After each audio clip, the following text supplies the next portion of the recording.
என்னை மறவா இயேசுநாதா, உந்தன் தயவால் என்னை நடத்தும்.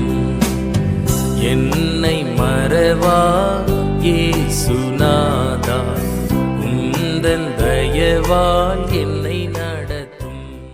ஆண்டவராகிய இயேசு கிறிஸ்துவின் பரிசுத்த நாமத்தில் உங்களை அன்புடன் வாழ்த்துகிறோம். பரிசுத்த வேதாகமத்தில் மத்தேயு எழுதின சுவிசேஷம் 6ஆம் அதிகாரம் 19-20 வசனங்களிலே நாம் இவ்வாறு வாசிக்கிறோம். பூமியிலே உங்களுக்கு பொக்கிஷங்களை சேர்த்து வைக்க வேண்டாம். இங்கே பூச்சியும் துருவும் அவைகளை கெடுக்கும். இங்கே திருடரும் கன்னமிட்டு திருடுவார்கள். 20ஆம் வசனம், பரலோகத்திலே உங்களுக்கு பொக்கிஷங்களை சேர்த்து வையுங்கள். அங்கே பூச்சியாவது துருவாவது கெடுக்கிறதும் இல்லை, அங்கே திருடர் கன்னமிட்டு திருடுகிறதும் இல்லை என்று ஆண்டவராகிய இயேசு கிறிஸ்து சொல்லுகிறதை நாம் பார்க்கிறோம். ஆம் அருமையானவர்களே, இந்த உலகம் அழிந்து போகக்கூடியது. இவ்வுலகத்தின் ஆஸ்தி, செல்வம், அதிகாரம், மேன்மை இவைகள் எல்லாமே மாயையானது. இன்றைக்கு இருக்கும், நாளைக்கு இல்லாமல் போய்விடக்கூடியது.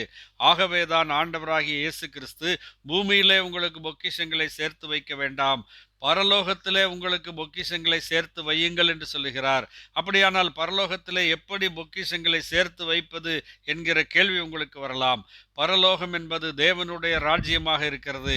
அந்த தேவனுடைய ராஜ்யத்திலே நாம் பொக்கிஷங்களை சேர்க்க வேண்டுமானால் அந்த தேவனோடு கூட நாம் உறவுள்ளவர்களாக, தேவனுடைய பிள்ளைகளாக நாம் இருக்க வேண்டும். நாம் பாவத்தில் விழுந்து போனபடியினாலே தேவனை விட்டு தூரமாக்கப்பட்டிருக்கிறோம்.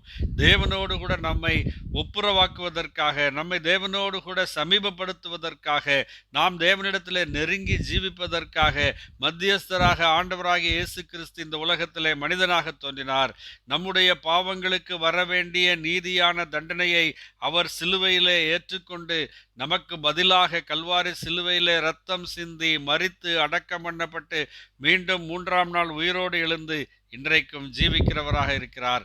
அவரை ஏற்றுக்கொள்ளுகிறவர்கள், விசுவாசிக்கிறவர்கள் எத்தனை பேர்களோ அத்தனை பேர்களும் தேவனுடைய பிள்ளைகளாகிறார்கள்.